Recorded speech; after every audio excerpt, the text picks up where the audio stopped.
straightforward dia bilang kalau kalian akan punya anak, jangan takut. Dia nubuatin kita lagi gitu loh, kayak dia ngelihat kalau kita akan punya anak gitu kan, dan anaknya ini lucu, anaknya ini suka memuji Tuhan, kita happy sih dengarnya gitu kan. Tapi secara pribadi pasti itu buat istri juga itu jadi kayak dicek. Nah pas lagi dicek di jantung tuh dokter bilang ini ada satu titik pengapuran di salah satu katup jantung.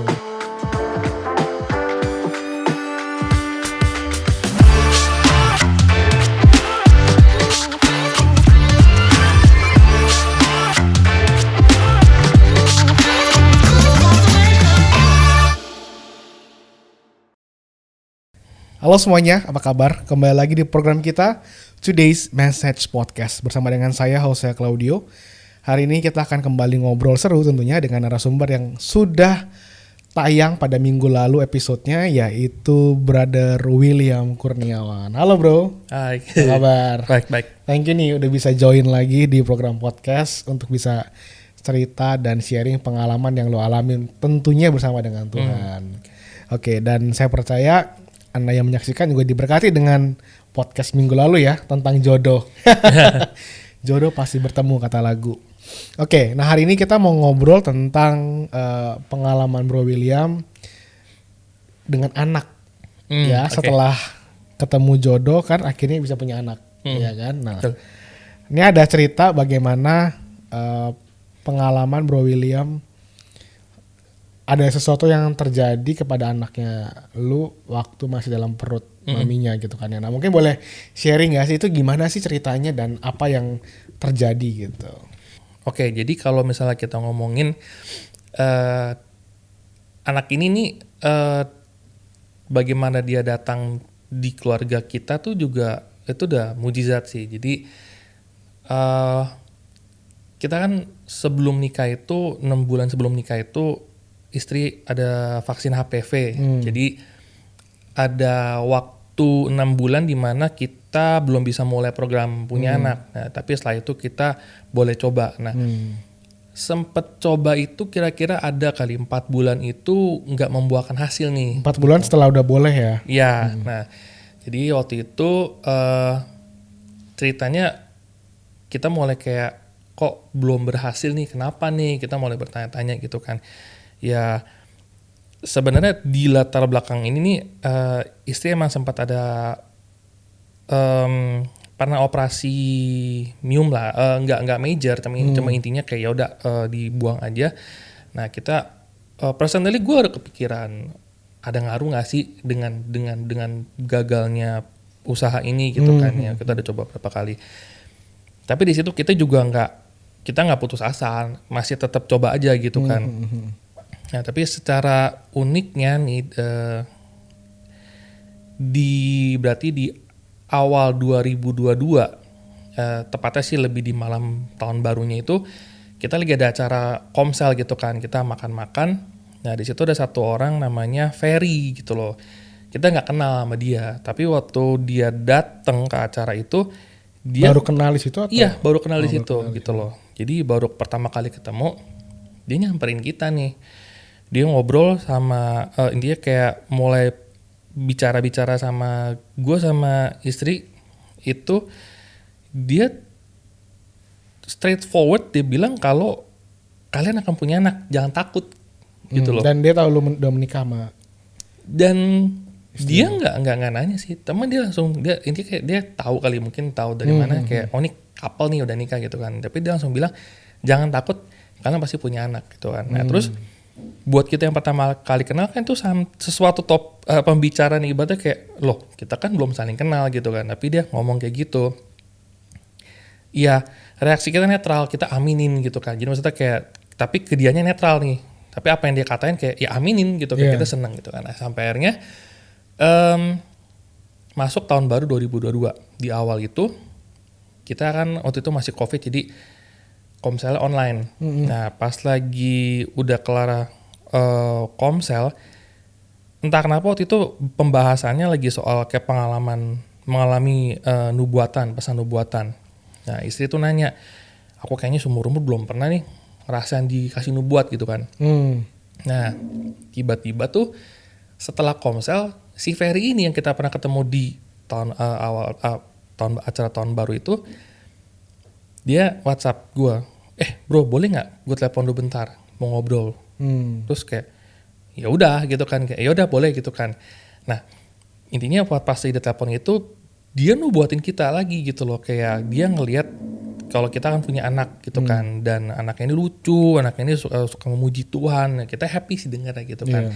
Tapi secara pribadi pasti itu buat istri juga itu jadi kayak wah ternyata Tuhan ini pengalaman nubuatan yang pertama gitu kan, dan buat gue juga gitu kan. Nah udah dari situ berangkat Januari, Februari, nah akhirnya di bulan Maret nggak jauh dari kita punya anniversary, istri positif. Nah, dan ya, jadi kayak kita happy nih, wah akhirnya positif gitu kan. Nah, ya normalnya orang kalau udah positif pasti kan rutin nih cek ke dokter gitu kan. Nah, kita di bulan 1, 2, 3 tuh kita tuh masih cari-cari dokter.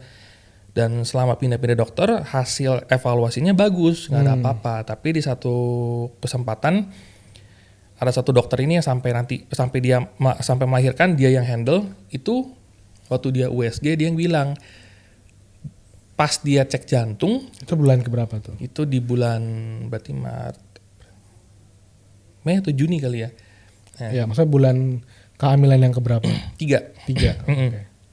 Jadi di situ dicek. Nah pas lagi dicek di jantung tuh dokter bilang ini ada satu titik pengapuran di salah satu katup jantung.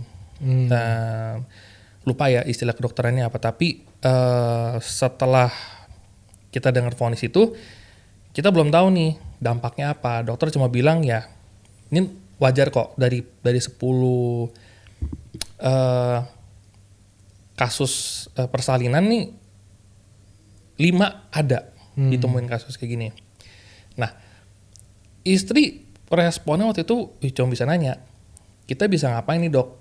Ada obat kah atau ada prosedur medis apa yang bisa dilakuin? Dokter cuma bilang nggak bisa. Jadi nggak bisa, intinya kayak keluarin dulu janinnya, dioperasi nggak bisa. Jadi mau nggak mau nunggu hasil. Nah ya udah, jadi setelah itu tuh habis ketemu dokter kita pulang. Ternyata di parkiran kakak dari istri itu lagi nunggu di parkiran nih. Iseng aja datang, pengen nanya gimana tadi gitu kan, ngecek. Baru ketemu istri langsung nangis. Dia ceritain intinya kayak ya dia takut gitu kan. Itu ada kemungkinan apa tuh dengan pengapuran itu kepada anak? Jadi gini, pas dia nangis jujur gue drop juga gitu loh.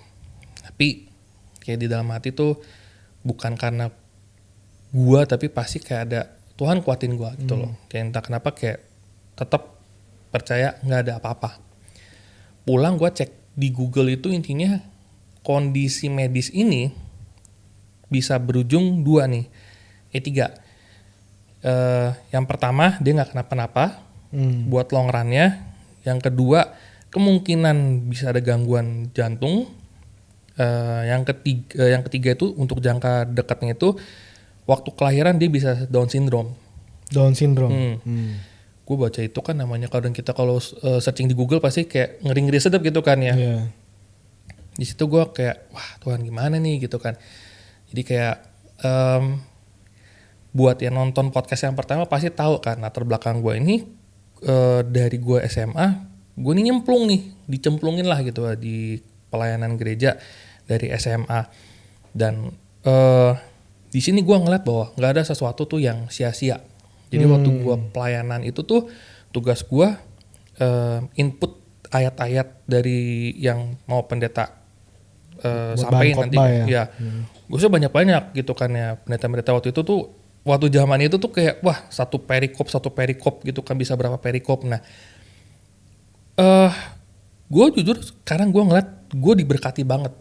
Tanpa ada momen itu nggak ada kayak gini, gue bisa sesekali waktu untuk momen tertentu bisa kalimat ayat itu keluar. Mungkin gue nggak inget persis di mana kitabnya, tapi kalimat itu, sepotong kalimat itu bisa jadi kekuatan buat gue. Nah waktu itu nggak kebetulan juga gue habis tahun kemarin itunya gue habis ngelarin satu skripsi teologi. Intinya ada kuasa dari kesaksian orang tuh yang bisa ngebangkitin iman kita. Nah di situ gue ngeliat nih kayak ini nggak sia-sia nih semua rentetan yang ibaratnya kayak pasti ada sesuatu nih gitu karena gue dikuatin sama satu cerita di Alkitab tuh yang ada satu orang lumpuh diturunin sama 4 temennya lewat dari atap gitu kan. Di situ dibilang kalau Tuhan ngelihat iman orang yang ngebawa temennya itu yang sakit, tapi di situ nggak ditulis sepatah kata pun orang yang sakit itu ngomong ke Tuhan, tapi Tuhan nyembuhin orang itu karena Tuhan melihat iman dari yang ngebawa. Nah di situ gue nggak tahu isi hati istri gimana. Yang pasti dia pasti masih down gitu kan.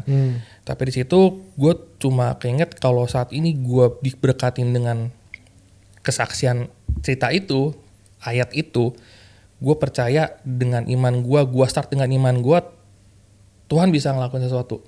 Nah sampai akhirnya dari hari itu gue setiap malam pasti doain anak gue ini di dalam kandungan dengan memperkatakan firman gitu loh. Gue perkatakan kalau Jeff kamu sehat, kamu gak ada pengapuran di jantung, kamu tumbuh normal, sempurna, gak ada kekurangan apapun gitu kan. Kamu anak yang diberkatin Tuhan.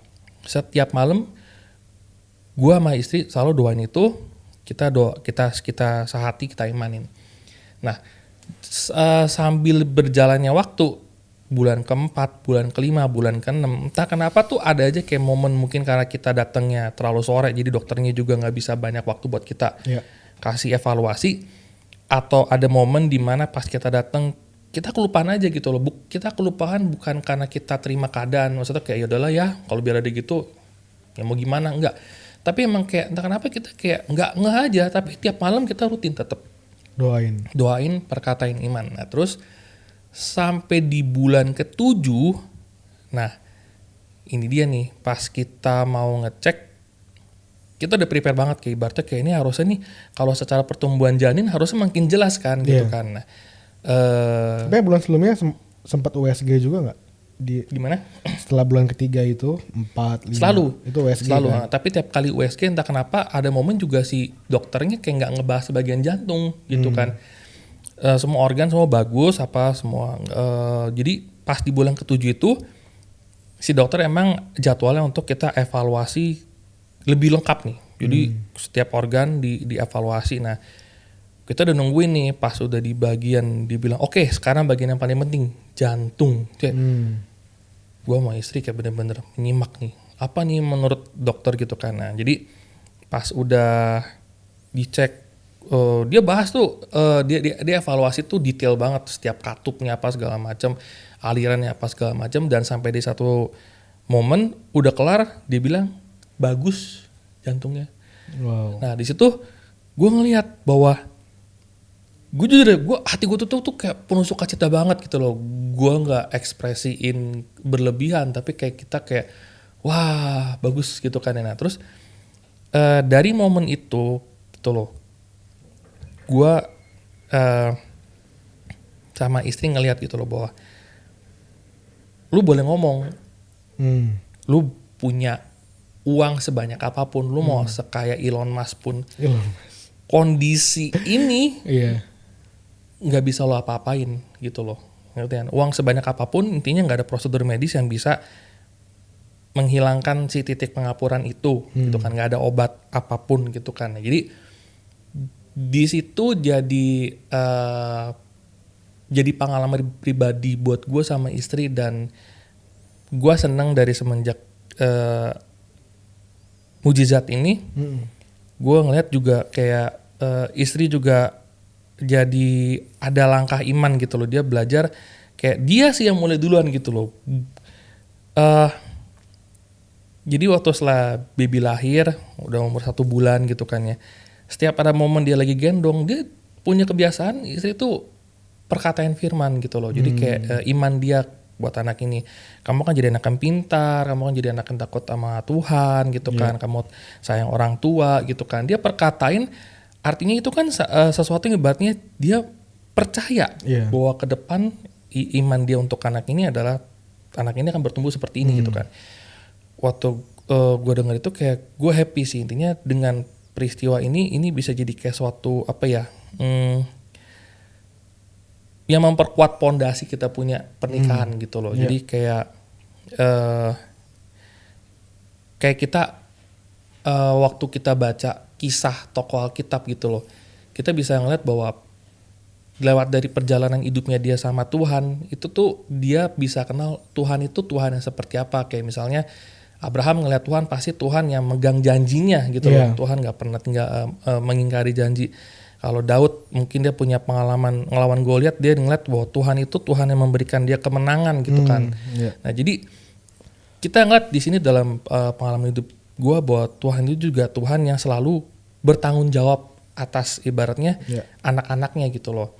Kayak waktu itu gue inget tiap kali kita doain, ya kita bilang dong anak ini kan anak mujizat gitu loh. Hadirnya dia juga bukan karena, kalau misalnya emang karena kualitas telurnya subur apa semuanya bagus, harusnya dari bulan pertama setelah percobaan kan berhasil, ternyata enggak. Karena jadi di situ kita udah punya kesadaran bahwa anak ini dari Tuhan. Jadi kita percaya bahwa anak ini juga sepenuhnya Tuhan bertanggung jawab atas anak ini. Tuhan akan memberkati anak ini gitu. Jadi itu yang bikin gue, jadi pas lagi dengar vonis itu, minimal ada kayak sesuatu yang bisa gue menggantungkan kayak harapan gue bahwa ini anak Tuhan gitu loh. Pasti Tuhan akan nolong anak ini gitu loh. Gitu sih cerita gue.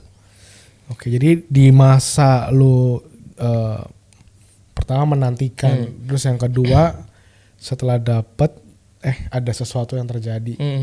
Nah berarti lu situ bisa melihat dong ya, buat lu sama istri ada kapasitas iman yang bertumbuh gitu. Betul. Ya kan? Dan kalau tadi lu cerita istri lu bisa memperkatakan buat anak. Apakah itu memang suatu kebiasaan baru atau emang sebelumnya dia sudah sering begitu menurut lu? Ini baru sih, baru banget gitu loh. Karena dia dan gua ngelihat secara kayak ini bukan karena dokter nggak ngapa-ngapain. Setiap bulan kan kita ya cek rutin aja, tapi kita nggak makan obat apapun gitu kan. Dalam arti obat buat menangani yang itunya kan, titik pengapuran di jantungnya gitu kan. Jadi kayak kita dari situ ngeliat bahwa ini hal besar gitu loh. Dan dia ngeliat bahwa dari situ kita berangkat punya iman bahwa untuk seterusnya gitu loh, kalau kita jalan bareng sama Tuhan, ya pasti Tuhan yang akan selalu bertanggung jawab pelihara gitu kan. Gitu sih. Oke, jadi memang kadang bukan soal mujizat apa yang kita alamin ya kan. Mungkin kalau buat orang yang kalau saya ngalaminnya cancer gitu mungkin lebih besar. Tapi di sini gue lihat adalah bagaimana setiap mujizat yang kita alami ada step of faith yang terus kita bisa alamin gitu kan ya. Dalam hal ini ya titik pengapuran ini salah satu bagian juga buat lu dan istri akhirnya benar-benar bisa kenal Tuhan lebih experiencing yang personally gitu loh. Benar-benar. Ya kan kayak wow ini kayak mujizat banget gitu kan. Kalau bukan karena Tuhan ya bisa aja mungkin kayak anaknya lahir dengan kondisi yang tidak kita inginkan gitu kan ya. Ya jadi ya ini mungkin satu hal pelajaran baru lah ya buat kita semua untuk lebih lagi mengharapkan dan mengandalkan Tuhan. Betul. Berarti siap ya bro buat anak yang kedua. Waduh. Ini masih masa-masa begadang bro, berat nih. Oke, mungkin sebagai yang terakhir bro, apa yang mungkin lo bisa sampein buat pemirsa yang menyaksikan program ini, kalau mereka mungkin lagi ngalamin ya mungkin mirip-mirip kayak lo dalam stretch kapasitas iman gitu. Nah itu apa yang lo lakukan sih? Ya kalau misalnya gue cuma bisa sharing gini ya. Setiap orang yang namanya hidup pasti ada problem masing-masing. Tapi waktu kita lagi kita beriman nih, iman tanpa perbuatan itu kan mati kan. Nah perbuatannya apa dong berarti kalau gitu yang bisa sambil kita beriman. Nah momen dimana gue lagi dealing dengan masa-masa si ini janin bertumbuh dan kita nggak tahu nih titik pengapurannya gimana, itu momen yang paling kita harus sadar bahwa kerohanian itu dalam arti iman kita mesti terus dikuatin. Nah, dikuatin dengan apa? Ya, kita belajar dari kisah si perempuan yang pendaran 12 tahun gitu loh. Waktu Tuhan di situ kan perikopnya Tuhan lagi mau nyembuhin anak yang Yairus. Si Yairus. Nah, bukan untuk ketemu dengan wanita itu, tapi karena wanita itu pernah dengar kesaksian dari yang lain gitu loh. Dia memberanikan diri untuk ngambil langkah iman, kalau sentuh ujung jubahnya pasti sembuh. Nah, di situ bukan hal sepele. Tuhan perhitungin loh. Jadi ibaratnya waktu kita lagi ngalamin sesuatu, waktu kita bergumul, jangan kita menyendiri, jangan kita kayak pasrah gitu loh.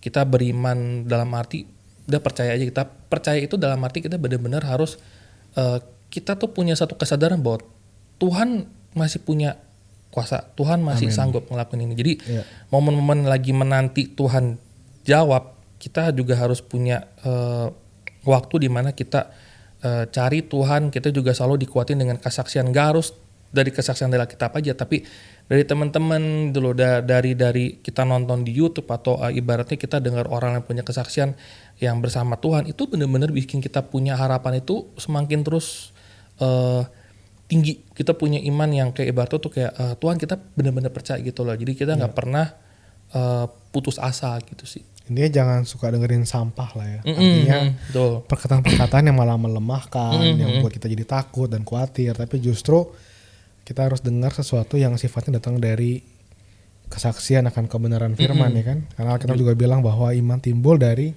pendengar akan firman. Wow. Oke, dan ini saya percaya banget akan sangat memberkati Anda yang menyaksikan program ini. Kita harus terus ya punya satu stretch kapasitas iman kita yang kita harus terus lakukan dalam masa-masa hidup ini ya. Mungkin ada yang mengalami di posisi ini ya kan bro ya. Tapi ada yang di sini. Tapi terus harus ada yang namanya progress ya dari waktu ke waktu. Oke, dan jangan lupa untuk bisa langsung klik subscribe di YouTube channel Today's Message Podcast, dan jangan lupa juga untuk tombol loncengnya. Pastikan Anda terus mendengarkan setiap episode dari Today's Message Podcast. Saya, Jose Claudio, pamit undur diri. Sampai jumpa minggu depan. Tuhan Yesus memberkati.